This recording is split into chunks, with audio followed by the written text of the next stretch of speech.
اعوذ باللہ من الشیطان الرجیم بسم اللہ الرحمن الرحیم۔ آپ کے مسائل اور ان کا حل۔ مسلمانوں کے بنیادی عقائد۔ نجات کے لیے ایمان شرط ہے۔ سوال: ہم نے سن رکھا ہے کہ اللہ تعالیٰ آخر میں دوزخ سے ہر اس آدمی کو نکال لے گا جس کے دل میں رائی کے برابر ایمان ہوگا، کیونکہ اللہ تعالیٰ فرماتا ہے کہ میں یہ پسند نہیں کرتا کہ کسی موحد کو مشرک کے ساتھ رکھوں۔ تو کیا آج کل کے عیسائی اور یہودیوں کو بھی دوزخ سے نکال دے گا؟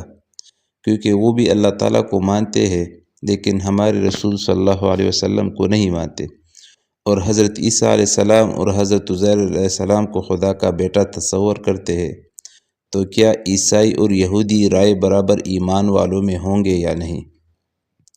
جواب: دائمی نجات کے لیے ایمان شرط ہے، کیونکہ کفر اور شرک کا گناہ کبھی معاف نہیں ہوگا، اور ایمان کے صحیح ہونے کے لیے صرف اللہ تعالیٰ کو ماننا کافی نہیں بلکہ اس کے تمام رسولوں کا ماننا بھی ضروری ہے۔ اور جو لوگ حضرت محمد صلی اللہ علیہ وسلم کو خدا تعالیٰ کا آخری نبی نہیں مانتے، وہ خدا تعالیٰ پر بھی ایمان نہیں رکھتے، کیونکہ ان حضرت صلی اللہ علیہ وسلم اللہ تعالیٰ کے رسول اور آخری نبی ہے، اور اللہ تعالیٰ نے آپ کے رسول اور خاتم النبیین ہونے کی شہادت دی ہے۔ پس جو لوگ ان حضرت صلی اللہ علیہ وسلم کی رسالت و نبوت اور ختم نبوت پر ایمان نہیں رکھتے، وہ اللہ تعالیٰ کی شہادت کو جھٹلاتے ہیں، اور جو شخص اللہ تعالیٰ کی بات کو جھوٹی کہے وہ اللہ تعالیٰ کو ماننے والا نہیں۔ پس ان حضرت صلی اللہ علیہ وسلم کے دین کو قبول کرنا شرط نجات ہے، غیر مسلم کی نجات نہیں ہوگی۔ زبان سے اسلام کا اقرار نہیں کیا اور مر گیا۔ سوال: ایک شخص گھر سے نکلا اس خیال پر کہ کسی عالم دین کے پاس جا کر اسلام قبول کرے۔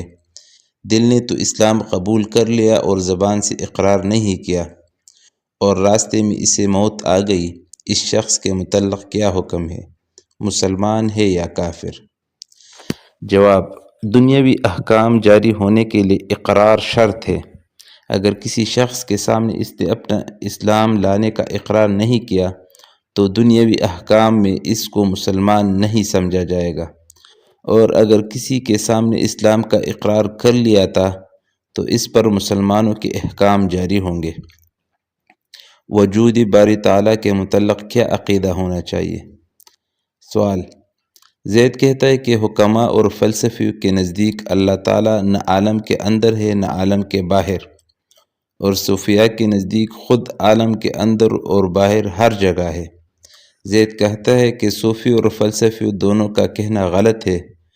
فلسفیوں کا اس لیے غلط ہے کہ جو چیز عالم کے اندر نہ ہو نہ باہر، وہ عدم ہوتی ہے، عالم سے مبرہ نہیں ہوتی، کیونکہ مبرہ ہونے کے لیے وجود چاہیے۔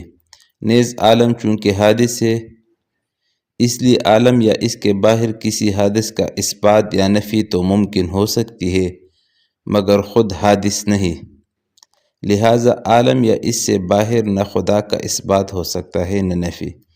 لہٰذا یہ دونوں باتیں غلط ہے کہ خدا نہ عالم میں موجود ہے نہ باہر، اور یہ بھی غلط ہے کہ خدا عالم اور اس سے باہر ہر جگہ موجود ہے، بلکہ صرف یہ کہنا چاہیے کہ خدا حدوث اور عالم سے مبرہ ہے، اور خدا کو ہر جگہ کہنا یا ہر جگہ سے نفی کرنا صحیح نہیں، بس خدا کو عالم سے مبرہ کہنا چاہیے۔ آپ سے گزارش یہ ہے کہ زید کے اس قول کے بارے میں یہ بتائیے کہ آیا یہ اہل سنت والجماعت کی عقیدے کے مطابق ہے یا نہیں؟ نیز اہل سنت کا اس بارے میں کیا عقیدہ ہے؟ جواب: خدا کے بارے میں بغیر نص کے محض عقلی ڈکوسلے جائز نہیں۔ اہل سنت والجماعت کا مذہب یہ ہے کہ عوام ان لغو مباحث میں وقت ضائع نہ کرے، اللہ تعالیٰ کو کمیت و کیفیت، جہت و مکان سے پاک سمجھے۔